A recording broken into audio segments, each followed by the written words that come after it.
Gabru marraa fageessa waltayanuu jajjabeessa isinummaa yoo san dhufti bilisummaa duufiin wal taanee galtuun lafa iman kaanee mee waltayuu jabeessinaa diina ofirraa fageessinaa odoo waltaati jiraattee bilisummaan beeriyaattee meeriyaatee fageessinaa walii galuu jabeessinaa ala jira amba keessa yaadan gara biyya keessa yaada gara kiyya keessa ani dhaamsa biyya keessa saba ilmaan oromoota waltayanuu jajjabeessa ilmaan biyya marti beeytu lakka'eetiin anin geessu biyya ufii gaarii keessa roorroo jibbaa bayan keessa utuun iyyaan jiran biyya roorroo jibbaa bayan biyya amma lollaa haga humnaa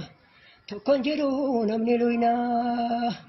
bada machooftuu dhamaatu akka bineensi isa nyaatu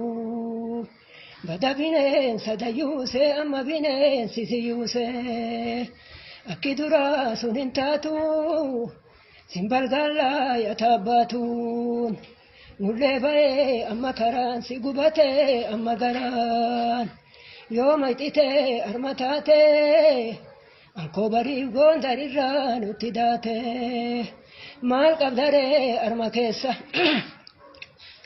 naaqan nyaatee minu keessa kee karaan goondarsi geessa tuni teennaa biyyi gaariin tee gondariin jirti daariin